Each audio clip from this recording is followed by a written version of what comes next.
پچھلی مرتبہ یہ عرض کیا تھا کہ مکہ مکرمہ میں انسان رہے تو کیا کام کرنا چاہیے۔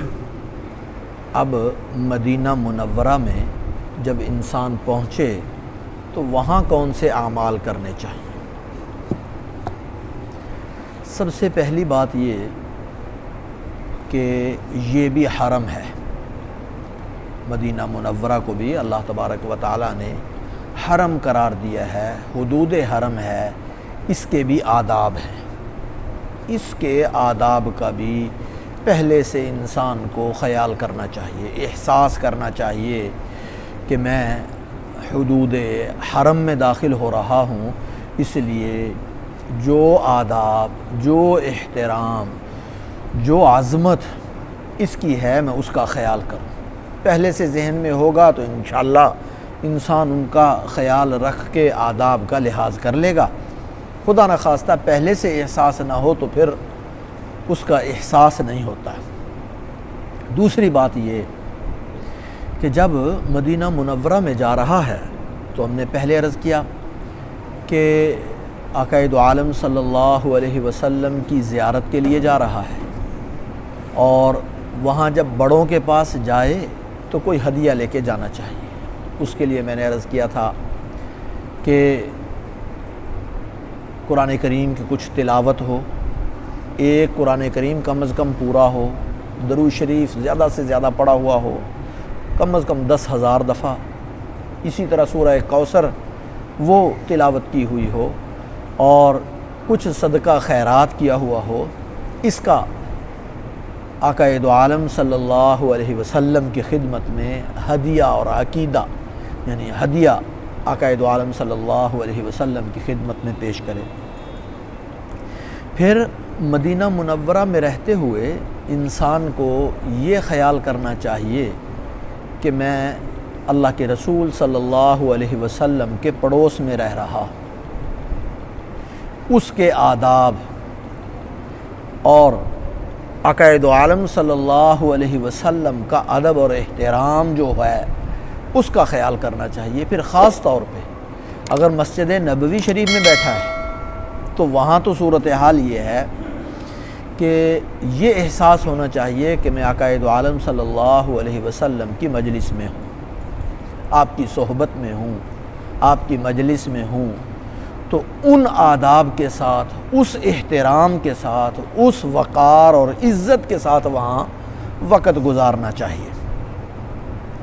اب وہاں رہتے ہوئے اللہ تبارک و تعالی یہ فرما رہے ان الذین یغضون اصواتهم عند رسول اللہ، کہ یہ اپنی آوازوں کو پست رکھتے ہیں۔ صحابہ کے بارے میں یہ فرما رہے، تو گویا وہاں آواز بھی پست ہونی چاہیے، اور اپنی آواز کے بلند ہونے سے کسی کو تکلیف نہ ہو، خاص طور پہ آقا دو عالم صلی اللہ علیہ وسلم کو۔ اور جب مدینہ منورہ میں انسان جا رہا ہے، آقا دو عالم صلی اللہ علیہ وسلم کی زیارت کے لیے جا رہا ہے، تو یہاں اس بات کا خاص خیال رکھنا چاہیے کہ میں مدینہ منورہ میں رہتے ہوئے اس انداز سے رہوں کہ میرے کسی قول، فعل، عمل، زبان سے ذرہ برابر کسی کو تکلیف نہ پہنچے،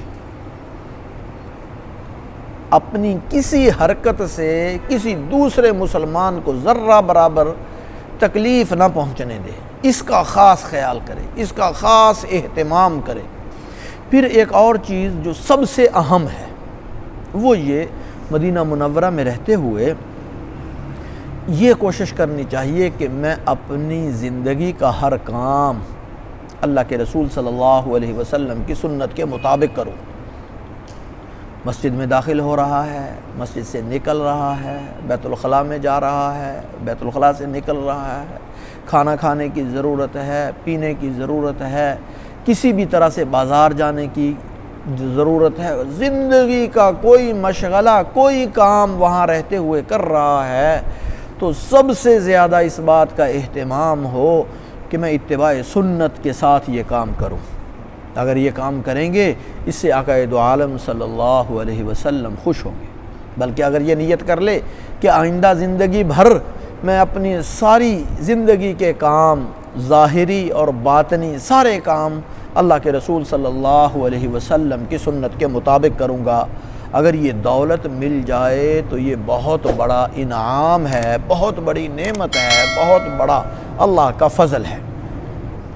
پھر وہاں رہتے ہوئے کم از کم دن میں ایک مرتبہ آقا دو عالم صلی اللہ علیہ وسلم کے پاس مواجہہ شریف میں حاضر ہو، سلام پیش کرے۔ سلام کا طریقہ ہم نے پہلے عرض کیا، اس کے مطابق آپ کے سامنے سلام پیش کرے، اپنے ایمان کا اظہار کرے، آقا دو عالم صلی اللہ علیہ وسلم کو اپنے ایمان کا گواہ بنا لے، اور آقا دو عالم صلی اللہ علیہ وسلم سے استغفار کی درخواست کر لے۔ یہ کام ہم نے پہلے عرض کیے ہیں، یہ وہاں کرے۔ پھر اس کے ساتھ ہی حضرت ابوبکر صدیق رضی اللہ تعالیٰ عنہ، حضرت عمر رضی اللہ تعالیٰ عنہ، ان کو بھی سلام پیش کرے۔ اور یہ کرنے کے بعد جتنی دیر وہاں مدینہ منورہ میں رہے، ایک تو اتباع سنت کا اہتمام، دوسرا درود شریف کا اہتمام، زیادہ سے زیادہ آقا دو عالم صلی اللہ علیہ وسلم پر درود شریف پڑھے۔ جتنی زیادہ درود شریف پڑھ سکتا ہے وہ درود شریف زیادہ سے زیادہ پڑھے۔ اگر قرآن کریم کی تلاوت بھی کر رہا ہے، کوئی اور ذکر بھی کر رہا ہے، اس کا ایصال ثواب بھی رسول اللہ صلی اللہ علیہ وسلم کو پہنچائے۔ اور یہ کام اہتمام کے ساتھ کرے، تو وہاں رہتے ہوئے جتنا زیادہ کر سکتا ہے یہ کام کرے۔ پھر مدینہ منورہ میں انسان جب رہے، اگر وہاں کسی قسم کی کوئی تکلیف پہنچے، اس پہ صبر کرنا چاہیے۔ اللہ کے رسول صلی اللہ علیہ وسلم فرماتے ہیں، جو مدینہ کی تکلیفوں پہ صبر کرتا ہے اللہ تبارک و تعالیٰ اس کو اجر عطا فرمائیں گے۔ اللہ کی طرف سے اجر کا وعدہ ہے۔ پھر عمومی مدینہ والوں کی برائی نہ بیان کرے، مدینہ والوں کی کسی قسم کی برائی بیان نہ کرے، اور اپنے آپ کو اس کا یہ وہاں رہتے ہوئے کوشش یہ کرے کہ بقی میں بھی جائے، اہل بیت رضوان اللہ تعالی علیہم اجمعین، صحابہ کرام، ازواج مطہرات، جتنے لوگ ہیں ان کے لیے بھی ایصال ثواب کرے۔ کوشش یہ کرے کہ مسجد نبوی شریف کی جماعت نہ رہے، زیادہ سے زیادہ وقت مسجد میں گزارنے کی کوشش کرے، اور نماز بھی اس کی نہ چھوٹے مسجد نبوی شریف کی۔ پھر اس کے ساتھ ہی احد پہ بھی جائے، شہدائے احد ہیں ان پہ سلام پیش کرے، ان کی خدمت میں حاضر ہو۔ یہ اس طرح مدینہ کا وقت اگر اس طریقے سے گزارے گا تو اللہ کا قرب ملے گا، اللہ تبارک و تعالیٰ یہاں سے دے کر بھیجیں گے، بہت کچھ ملے گا۔ اور پھر آخر میں اللہ کا شکر ادا کرے کہ اللہ تبارک و تعالیٰ نے اپنے محبوب کے گھر بلایا، حاضری کی سعادت عطا فرمائی۔ اس پہ جتنا شکر ادا کرے اتنا ہی کم ہے۔ اور پھر ساتھ ساتھ استغفار کرے کہ یا اللہ اگر یہاں کوئی بے ادبی ہو گئی ہو تو مجھے معاف فرما دیجئے، حدود حرم کی بے ادبی، مسجد نبوی شریف کی بے ادبی، آقا دو عالم صلی اللہ علیہ وسلم کی صحبت میں بیٹھتے ہوئے کوئی بے ادبی، کوئی بھی بے ادبی ہو گئی ہو، اللہ سے استغفار کرے، اللہ سے معافی مانگے، معافی مانگ کے پھر وہاں سے رخصت ہو، تو انشاءاللہ یہ حاضری اللہ کے دربار میں قبول بھی ہوگی، اور اللہ تبارک و تعالیٰ بار بار سعادت بھی نصیب فرمائیں گے۔ اللہ تبارک و تعالیٰ عمل کی توفیق عطا فرمائے۔ الحمدللہ رب العالمین۔